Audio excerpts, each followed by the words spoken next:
ఇక పశ్చిమాసియా యుద్ధం తారస్థాయికి చేరుకుంది.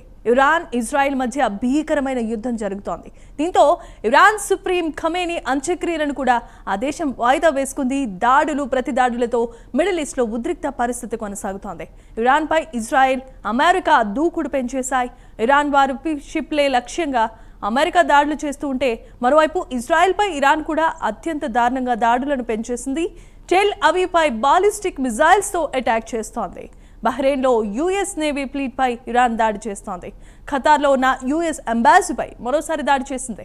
ఇరాన్ 500కు పైగా బాలిస్టిక్ మిజైల్స్, 2000కు పైగా డ్రోన్స్ ఉపయోగించినట్లుగా అమెరికా ప్రకటించింది.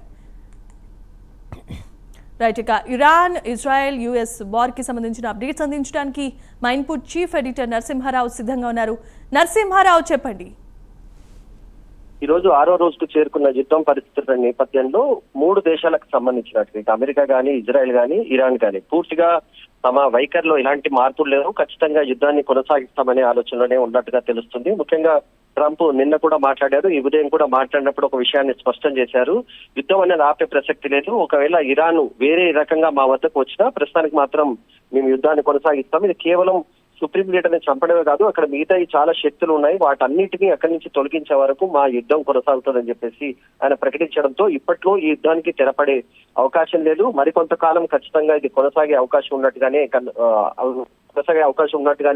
మనకు కనిపిస్తుంది. ముఖ్యంగా ఇజ్రాయెల్ కూడా దీనికి తోడుగానే యాక్టివిటీని పెంచింది. చాలా వరకు కొంత ఇతర దేశాలకు సంబంధించినంత వరకు ఒకవైపు రాయబారాలు కొనసాగిస్తున్నాయి, మరోవైపు ఇరాన్ ని విలన్ గా చూపించే ప్రయత్నం 2 దేశాలు, ఇటు అమెరికా గానీ అదేవిధంగా ఇజ్రాయెల్ గానీ చూపించే ప్రయత్నం చేస్తున్నట్టుగానే మనకు కనిపిస్తుంది. కానీ ఒక విషయాన్ని ఖచ్చితంగా చెప్పుకోవచ్చు, ఇరాన్ కూడా అంతే స్ట్రాంగ్ గా స్పందిస్తున్నట్టుగా కనిపిస్తుంది. ఇరాన్ కూడా ఎక్కడగా లొంగి ఉండే పరిస్థితి కనిపించట్లేదు. ఖచ్చితంగా ఇరాన్ కి గానీ ఇజ్రాయెల్ గానీ అమెరికాకి గానీ మద్దతు ఇచ్చే దేశాలకు సంబంధించి, లేకపోతే ఆ 2 దేశాలకు సంబంధించి బేస్ ఎక్కడైతే ఉంటుందో ఆ ప్రాంతాలకు సంబంధించినంత వరకు దాడులు కొనసాగిస్తుంది.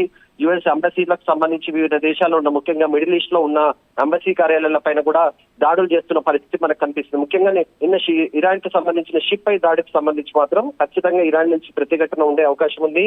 ఇరాన్ కి సంబంధించిన అధికారులు కూడా దీనికి సంబంధించి ఖచ్చితంగా ప్రతీకారం తీర్చుకుంటామని బహిరంగంగానే కామెంట్లు చేస్తున్న పరిస్థితుల నేపథ్యంలో ఇది కొంతకాలం కొనసాగే అవకాశం ఉన్నట్టుగానే మనకు కనిపిస్తుంది. చాలా వరకు ఇంపాక్ట్ ఏ రకంగా ఉంటుంది, ముఖ్యంగా ఆయిల్ కి సంబంధించినంత వరకు, ఇతర వాటి గ్యాస్లకు సంబంధించినంత వరకు ఇంపాక్ట్ ఏ రకంగా ఉంటుంది అన్నది కూడా ప్రపంచవ్యాప్తంగా కొంత ఆందోళన వ్యక్తం అవుతున్నప్పటికీ ఈ 3 దేశాలకు సంబంధించిన మాత్రం ఇప్పటి వరకు హోల్డ్ చేసే అవకాశం కానీ, లేకపోతే ఎవరైనా మధ్యవర్తిత్వం చేస్తే చర్చలు జరపడానికి సిద్ధంగా ఉన్నామనే వైఖరి మాత్రం 3 దేశాల్లో కనిపించట్లేదు. ఇటు అమెరికా గానీ, ఇజ్రాయెల్ గానీ, ఇరాన్ కూడా ఖచ్చితమైన వైఖరితోనే ఉన్నట్టుగానే కనిపిస్తుంది. మోడర్న్ వార్లకు సంబంధించినంత వరకు ఎక్కువ కాలం వారు జరగడం కాదు, ఎక్కువ నష్టం జరిగిన వారు కూడా ఇదే మనం చెప్పుకోవాల్సి ఉంటుంది. నష్టం అయితే ఎక్కువ నష్టం చేస్తుంది, ప్రాణ నష్టం కూడా పెద్ద సంఖ్యలో ఉన్నట్టుగానే కనిపిస్తుంది. ఇది కేవలం ఇరాన్ కే కాదు, అమెరికాకి సంబంధించిన పౌరులు చనిపోతున్నారు, అదేవిధంగా ఇజ్రాయెల్ కి సంబంధించిన పౌరులు కూడా చనిపోయిన పరిస్థితి కనిపించింది.